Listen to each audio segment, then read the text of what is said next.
Me chamo Carla Fogaça, eu sou do 8º ano A matutino. E eu vou falar um pouquinho sobre o pau-brasil, que foi um tema que o senhor deixou a critério da gente. E como eu fazer essa atividade no mês de junho, o mês de junho era o mês do meio ambiente, e eu sempre tive muitas dúvidas sobre o pau-brasil, e elas ficaram bem claras, e é isso. Esta é a parte 1 do meu vídeo, porque se eu não me engano eu vou ter que dividir em 3 ou 4 partes, porque ele fica muito grande. Porque são muitas informações e eu tô entendendo bastante, só que não deu. A internet aqui de casa tá muito ruim e esse vídeo completo ficou... Eu tentei enviar ele por 3 dias seguidos. O pau-brasil, ele é muito conhecido porque a sua exploração foi a primeira atividade econômica exercida pelos portugueses no século XVI. A exploração do pau-brasil foi muito intensa, principalmente numa fase chamada período pré-colonial, que se eu não me engano a gente estava estudando no bimestre passado, década de 1530. A exploração do pau-brasil ela ocorria por meio do escambo com os indígenas. E agora eu vou falar um pouquinho sobre as características desta árvore. O pau-brasil ela é uma árvore típica da Mata Atlântica, é chamada de pau-brasilia etnata. No século XVI era conhecida como Ibirapitanga. A árvore ela ganhou importância para os portugueses por conta da sua madeira, que poderia ser utilizada para a construção de inúmeros objetos, como móveis e caixas, mas principalmente porque a resina da madeira ela era utilizada para tingir tecidos. Os historiadores apontam que na Europa medieval já se conhecia uma árvore parecida com o pau-brasil, essa porém era originária da Ásia. Com a chegada dos portugueses ao Brasil, a árvore ela foi enxergada como mercadoria potencial para ser revendida na Europa. E assim, sua exploração foi logo iniciada. A primeira pessoa que recebeu o direito de explorar o pau-brasil, segundo as historiadoras Lilia e Eloise Starling, foi Fernão de Noronha. Em 1511, aconteceu a primeira exportação de madeira do pau-brasil para Portugal, quando 5.000 toras de árvores tinham sido cortadas e levadas num navio chamado Breton. Nesse mesmo ano, o arrendamento dado a Fernão de Noronha teve fim e foi transferido para um moço chamado Jorge Lopes Bichorda. E a partir de 1513, todo interessado a explorar o pau-brasil poderia, desde que pagasse os impostos devido à coroa, que eram impostos de 20%. Esse é a parte 3 do meu vídeo falando sobre o pau-brasil. E agora eu vou falar um pouquinho sobre a origem do nome. O consenso atualmente que o termo Brasil fazia referência à resina encontrada na madeira, que era um tom meio avermelhado. A América Portuguesa ela foi chamada de diversos nomes, como Ilha de Veracruz, Terra dos Papagaios, Terra de Santa Cruz e Brasil. A questão é que o nome Brasil gerou certa polêmica. Alguns portugueses eles não aceitaram muito bem a substituição do nome, como Pero Magalhães de Gandara. Ok, agora eu vou falar um pouquinho sobre o contexto histórico do pau-brasil.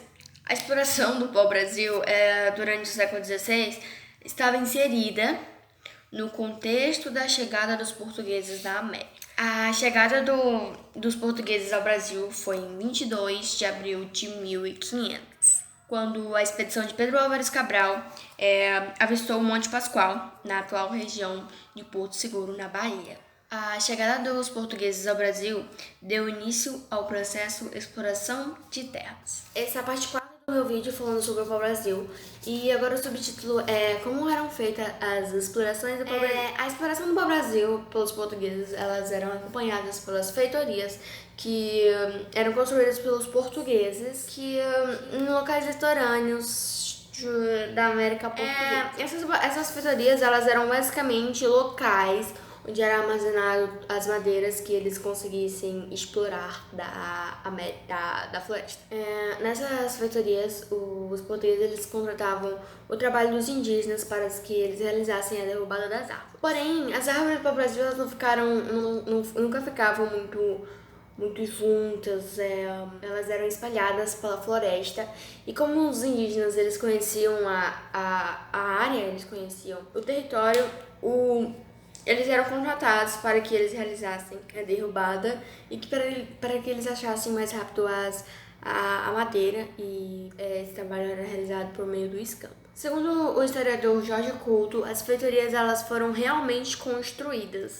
Os portugueses eles perceberam que o trabalho de exploração, enquanto as naus da madeira, enquanto as naus estavam ancoradas no litoral brasileiro, era muito caro. Por isso, foi proposto a construção das feitorias para armazenar toda a madeira que eles conseguissem retirar, para que de tempos em tempos viessem uma nau para recolher essa madeira e levar para Portugal. E no caso, eu acho que essas naus eram basicamente navios. A boa relação com os indígenas era essencial para o sucesso das feitorias. Porém, os portugueses eles não tinham que lidar apenas com os indígenas hostis.